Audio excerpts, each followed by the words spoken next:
Great, thank you very much, Sharad. So much as advertised, what do we know, and now we sort of in a position to start a policy conversation. So floor is open for questions. Let's just try and keep them brief. We have about half an hour, so we take three, four in a row, and then let Sharad come back with some reflections on the questions, and maybe just quickly mention your name and where you're from, please. So my name is Vasu from Lani. My name is Vasu from Lani. I've started up a group last week called Delhi Blue Skies to cut Delhi's air pollution in half in 2 years.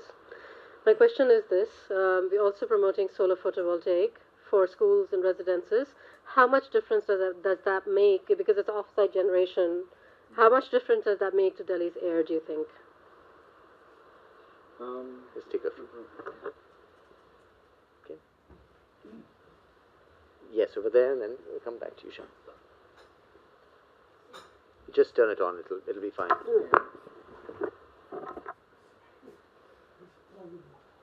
Thank you, sir. Sir, mine is a layman's question, a very basic question. Who is polluting the air? What I mean to say is the birds, animals, wildlife, plants, outer space, or sea, or who? It's a question of who. Well, to me, it is a man. It is a man. Now, having come to that, now I'm coming to what you have said at the end. Solutions has to come at the source. The source is a man.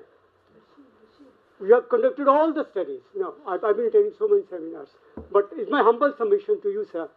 That's it. Nowhere I see people, except one country, China, except China, is the only country who is concentrating demography. But others are not.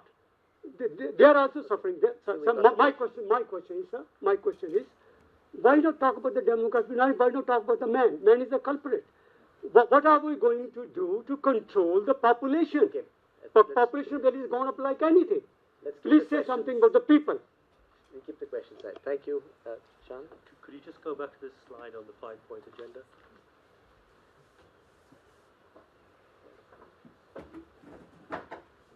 Yeah, my question was simply, has there been any analysis of which of these would make the biggest difference and which would be actually most administratively or financially easiest to, and has there been any of you or anyone else that you're aware of had these conversations with the relevant authorities, and who are the relevant?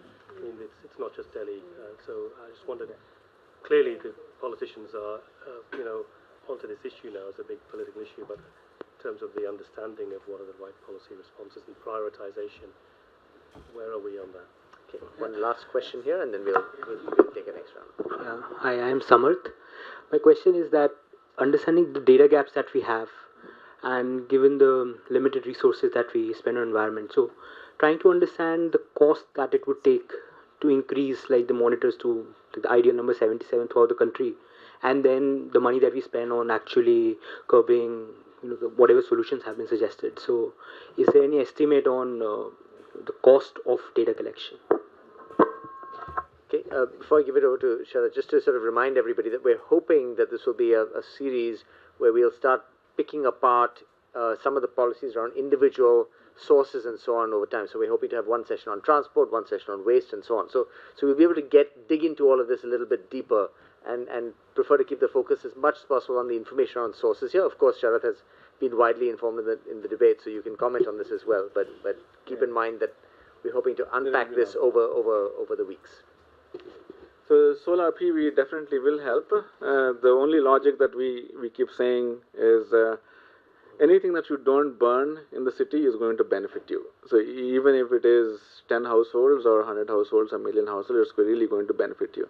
So that's the push again. It's to the same with the EV vehicles, electric vehicles and things like that. So it's definitely going to help. On your man thing, I really don't know how to, I don't want to go into that realm, but generally speaking, the pollution sources are man-made, so that's why we say the difference in benefits is going to come when we stop burning fuels. No? Then what we are saying is, as a person, don't burn fuel, find alternatives. Okay, same thing. Don't burn your garbage. Try to cycle some more. or walk to your work and things like that. But anyway, it is a challenging exercise, and I mean, we are not saying that man-made is not the case. On the 5-point agenda, I mean, we have some back-end analysis.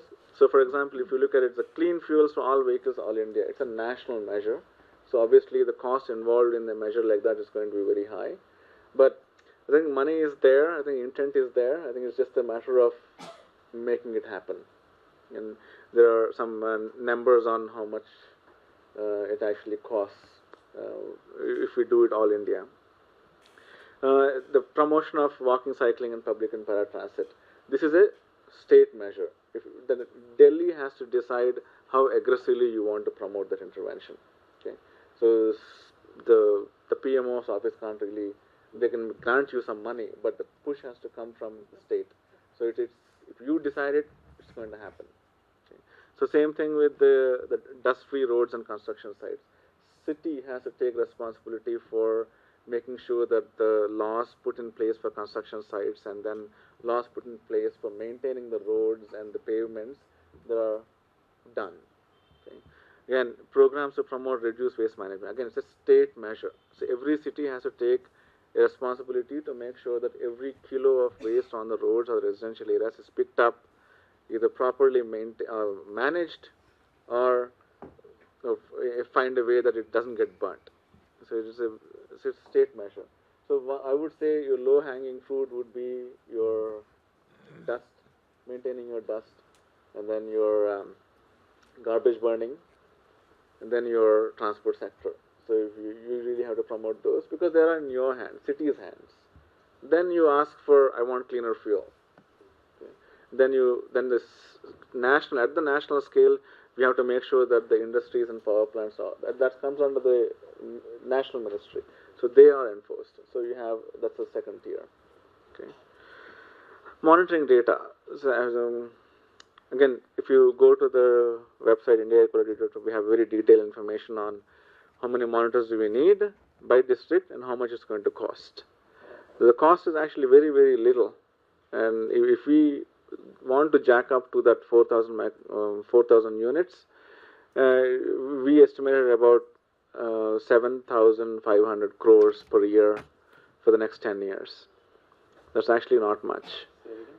7,500 crores per year for the next 10 years. Okay, and if you put in, I think we have a rough estimate, 50 paisa tax on the per liter of fuel sold, petrol or diesel, you get 8,500 crores or more at the current rate. Just 50 paisa. So it's already there. It's just a matter of you make up your mind and then you can have that. I mean, just Delhi itself, I think the green fund stands at about 700 crores right now and not used for anything. So.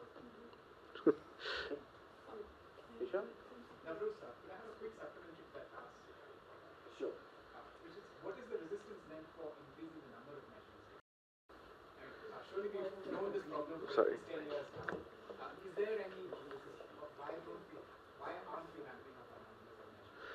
We really don't know. We keep asking them, like, why aren't you? We had a lot of unofficial discussions with other pollution control boards. In Delhi is a different angle. But we talked to Orissa, West Bengal, Kerala, even Andhra Pradesh, before Telangana. And they very clearly said, look, I already know it's a big problem. Increasing the number of stations is only going to make me answer more questions. So right now, nobody's asking, so I'm not going to do it. So money is not the issue. So right now, nobody's asking them to do more, so they're not doing it. So right now, Delhi got ramped up from 5 in 2016 to 20 today because it was asked. Hi, I'd just like to add to that point. There are different models which are being experimented across the country on that monitoring phase. For example, when you mentioned Telangana, right?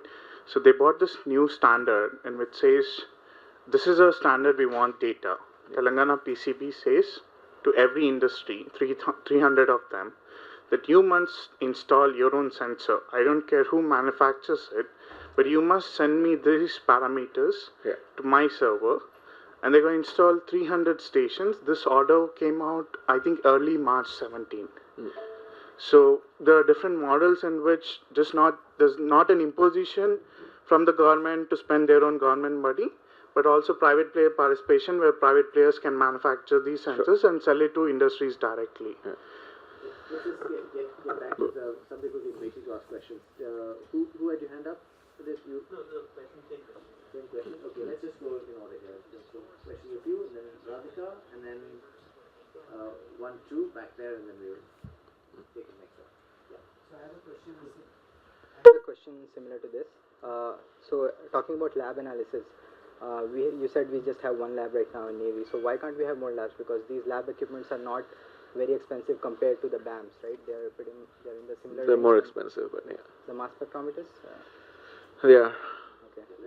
But still, we could have. There are when we are looking at different institutions, but they have one piece, but we don't have all the pieces in one place the way needed us. I can give you some detailed stuff afterwards if you say.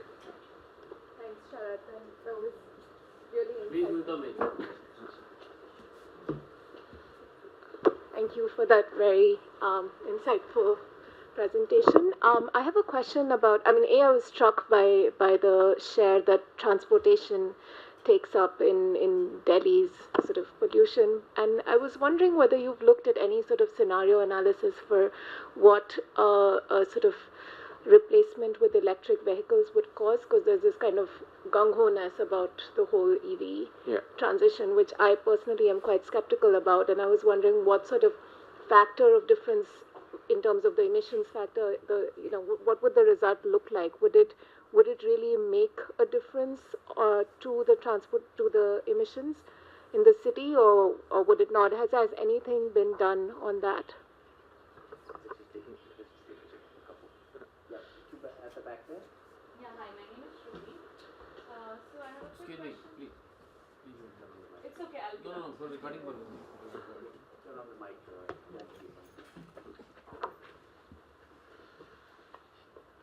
Yeah, my question is around dust.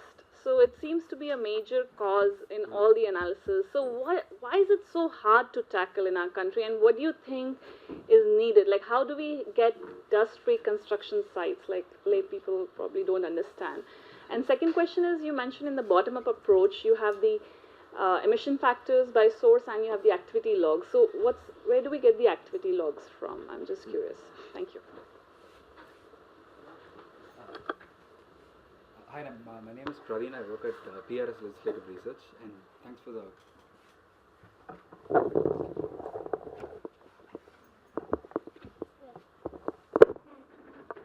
Thanks for the presentation. My name is Praveen, and I work at PRS Legislative Research. So my question to you would be, considering the diverse sources of air pollution as such, how easy or probably difficult do you think is it going to be to come up with a legislation that regulates air pollution itself, like the Clean Air Act in the US or the UK, or different countries that have Clean Air Acts? We have that already, actually. We have a very detailed Clean Air Act. So how effective do you think is the Right now, it's not that effective. So EVs, you want to quickly? Hi, my name is Annika Bostuchinski. I'm an assistant professor at OP Jindal Global University, and my specialization is electric vehicles. Your question. So, fully battery electric vehicles are locally air pollution free. So not the hybrids, but the battery electric vehicles are absolutely air pollution free, similar to the fuel cell. So there would be just water dropping out of the pipe. But the problem is, Elsewhere emissions. well, that's not local air pollution, that's atmospheric pollution. So you need renewable energies to power it. Yeah. So we have to differentiate between ambient pollution versus your life cycle analysis. So we are separating that. So the idea is we want to reduce your local pollution. So anything not burnt in the city is actually going to benefit. And If we actually had stricter enforcement of the laws at the power plant, then you'll automatically have much, much lesser pollution coming from these power plants compared to what we're seeing right now. Even the FGDs, for example, the flue gas desulfurization units were actually implemented, we will see a 50% drop, immediate 50% drop of power plant emissions. And all the secondary pollution will be gone, and you have completely different scenario with that. Dust, it's a very, very difficult pollutant. And we have a lot of laws. For example, construction sites, they're supposed to wet all the sand that they're mixing and doing everything. They have to keep it covered. Like all these big, big buildings, they have to cover it from top to bottom with all the sheets and everything else. All the debris that's transferred from the construction site have to be covered on the trucks. We see that not happening a lot. Okay, so again, I will bring back to enforcement issue. So it has to be enforced properly so that we have a proper, a good reduction of that. Again, a lot of road dust resuspension happens. Okay, general argument that we keep hearing is this is a dusty area, so we always have dust. But water people come, they dig and they lay their pipes and go away. They don't care about the road. Then the telephone wala will come, they'll dig, put something there and go away. So we have a lot of these unearthed road sections, and a lot of dust is just getting revved up, and then that adds to your road resuspension over the days and months. Okay, so I think there is again, just basically enforcement. We need to have somebody accountable for whatever they're doing, so that we don't have that problem. Okay.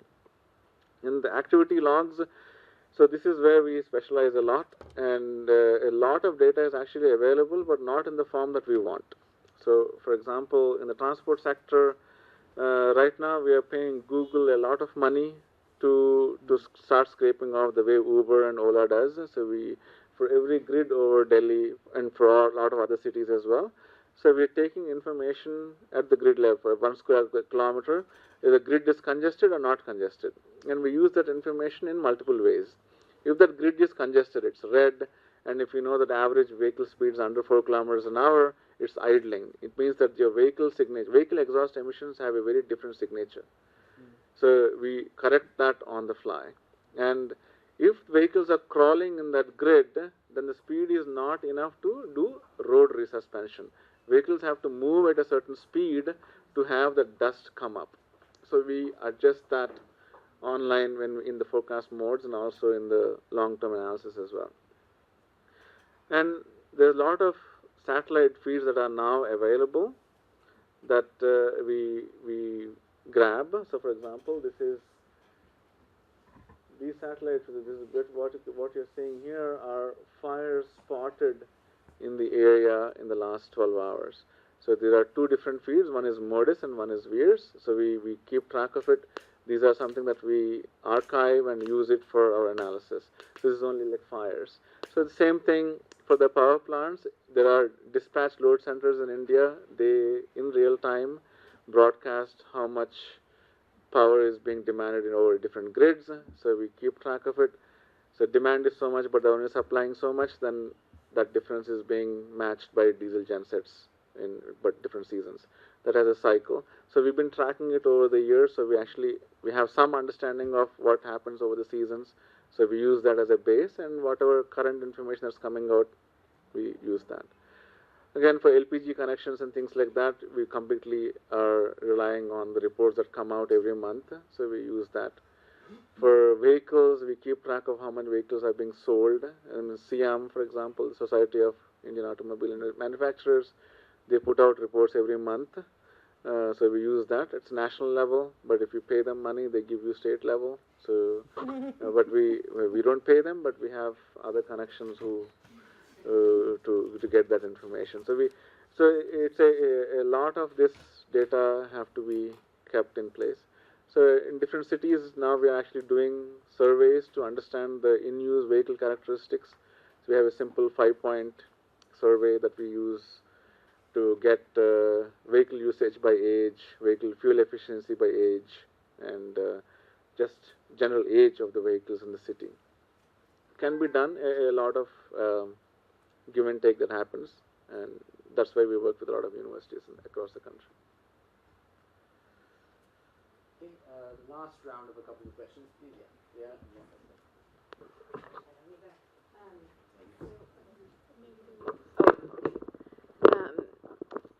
So thank you. This was really informative. So Mike, I have a two-part question. The first question is that you were sharing, point estimates of what the source contributions are, and both the top-down and bottom-up are going to have their own sources of uncertainty. So I guess I'd like to know what your view is in terms of how confident we can be in terms of the accuracy around the source apportionment. And then the second part of the question is, there's always this trade-off between how much resources you spend on characterizing the problem versus solving the problem based on the information you do have. Yeah. So if there was some very, very resourceful entity decided, I want to spend, anywhere from whatever, 1 million to 20 million or more to solve air pollution problems in India, where would you prioritize between basic research, sourceization, developing data information systems, towards supporting civic action for community engagement? Good questions. Okay. The next question. Who is, I think? Yeah. Sir, two quick questions. So it just seems to me that there's a serious problem how we sort of disseminate this information about the scale of problem that we're dealing with, because I mean, even with just too many graphs even for me in this presentation, and for a common man who works in the sort of construction sector, or a lady who's sort of burning, how do you sort of give to them that how serious this problem is? Is there an easier narrative to give forward to make them understand that our little activities are actually causing this much of an issue? So second question, so I'm just curious as to all these pollutants that are there, where do they ultimately land up? Let's say we have a terrible 2-3 days in Delhi, dense pollution, once it disposes off due to whatever reasons, where does it go? And is that something we need to care about? Where does it ultimately, yeah, so, yeah. Last very good question, please. It's regarding the transport sector and the enforcement part of it. Do you think something like waste certificates in the disposal of waste, or enforcing a lot of truck movements across Delhi would be a good idea? I mean, waste certificates are done in hazardous waste scenarios in the US, but do you think that will work for India? I don't know. Last one, I don't know. So now on the accuracy side, if done well, that's why the slide is, they have to reconcile with each other. If studies are done well, they will talk to each other and they will give you a better picture. So the accuracy is entirely depends on how detailed your work is and how good the quality control is in that work. So the source apportionment work that we have done, we have seen there are some holes in there. But if we have access to the raw information collected from the studies, there's a possibility to redo some of those. Again, so they're not open about it, so we can't go back and do any of that. From the bottom-up side, we are trying to be as diligent as possible in building these databases. So by pulling in real-time information, and we're able to justify the curves that we're putting in and putting the emission load together. And how the model is responding to the monitoring data in cities with more stations, not cities with one station only, but cities with multiple stations. When we are seeing a good response, there is a good confidence level in the model and how it's responding. So that gives us more understanding and also confidence in saying tomorrow's 100 can be broken down into 10 here, 10 here, 10 here, 10 here, and 10 here. We're able to make that point. So otherwise, we'll be in the same bucket as garbage in, garbage out. Okay. And then the priority-wise, if we had so much money, I think the first step would be I would put in monitoring. I think more information means there's more power for everybody to talk about it. Okay, so it's not just about scientists, but I think public can make that case saying, hey, why am I exposed to 200 micrograms per meter cube? So they may not be able to break up that 200 micrograms per meter cube, but they will have enough information in place to ask for that change. Okay, and over time, that number of stations can go down. For example, if you look at US, they were operating close to 1,200 monitors 10 years ago. Now they dropped it to 500 because there's so much information coming up from the bottom of exercises that's feeding the two, and they're able to bridge that gap. So you don't have to be operating 4,000 forever. I mean, this will go down as we understand more from the bottom side as well. But today, if we have the money, I think I would put into the monitoring phase. Dissemination, it's always a challenging exercise. And if you ask a scientist, they'll always complicate things with more equations and more graphs and things like that. And I also fall in that bucket. But we also try to simplify it for things like these. And we try to put out things like this so that people understand what is it that we are trying to do and how difficult or how easy it is to do these things. And for a common man or a common person, we don't put out big graphs like that. We put out very simple graphs. So tomorrow you're going to be exposed to pollution between X and Y. That's an easy one for them to understand.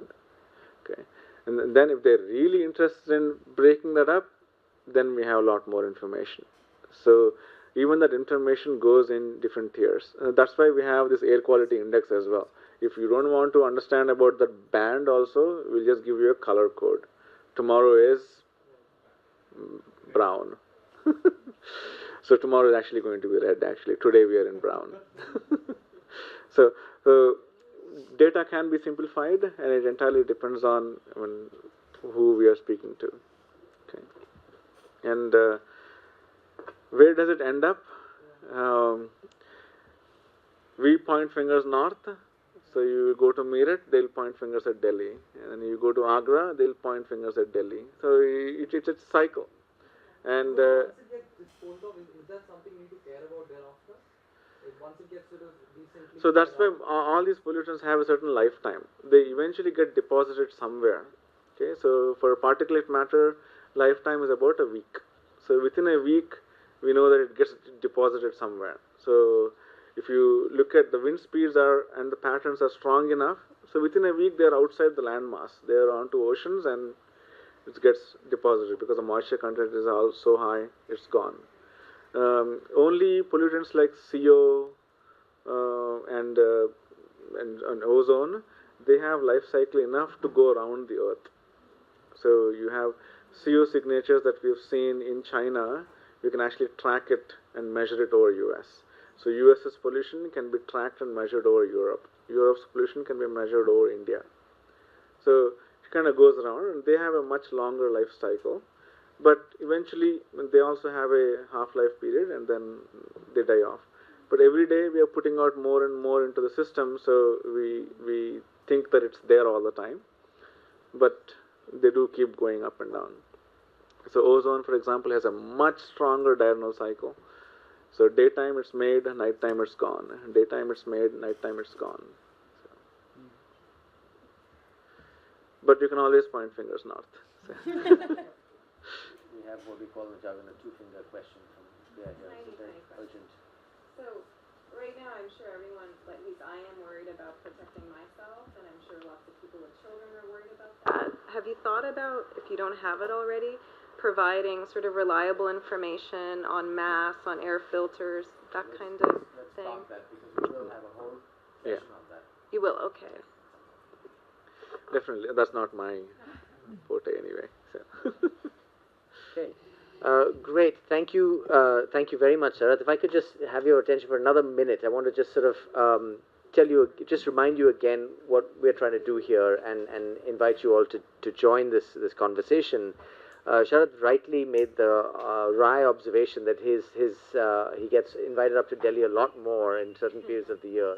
And part of what we're doing is we're also sort of, our attention has been aroused, around this time of year. But what we're really aiming at is filling in the information gaps between now and, say, February, March, April, in order to make sure that we actually have a sustained conversation and don't just start this conversation again with 100% Google interest next November. So this is really our effort, is to make it sustained. Part of what we want to do, as I said, I think you'll all agree, we all learnt a lot from Sharad's talk. We are videoing all these talks. They're going to be posted on the website. Please encourage others who you may talk to about this event and who may express a wish that they had been here to actually go to the website and look at this. As I said, over time, we'll develop a little bit more of a systematic package of information. So the background studies Sharad that has talked about, Sharad's going to do a Q&A with us that will be posted up on the website. We'll have links to some of the background studies and so on and so forth. So people can get into this at whatever level of complexity they wish to. We will hopefully also get into, very soon, the health story, which I think is very important. We will get into mitigation of different sources. We will get into the adaptation question, if you like, which is, well, in the short run, what do we do to keep ourselves safe? What do we do as a community? Those kinds of questions. I think, just to summarize what I think I took away from this talk, I think there are 3 or 4 things one can actually say right away. One is we are over the safe limits by some multiples on a regular basis. 2, we shouldn't think about this in terms of episodes. 3, there are multiple sources at the 20 to 30% or 15 to 30% level. So no single source, therefore no single mitigation and no single policy will do the trick. And the composition of those sources changes over time. And I think that's enough knowledge already to start thinking about action. We probably do need better monitors, but I think we could, even make a case that you could start putting some money in the other buckets that Priya talked about, the policy buckets, and so on. But the question is, how do we do this? One of the things that, at least as an outside observer, I see is that we simply don't have the political demand. People aren't demanding more expenditure on monitors. They're not willing to bear some of the costs of inconvenience when it comes to odd even, etc., etc. And so the first step is really, I think, building a broader and more collective understanding of this problem, which is what we're hoping to do over the course of this series, and then think about how to actually engage the broader set of community in this. So we hope that you'll keep coming to these and spreading the word and getting people to get on the website so that we can actually maybe convene a larger conversation when the air is better, but we're actually better prepared to make sure it doesn't get bad again. Okay, so thank you very much, and please keep yourselves on the list.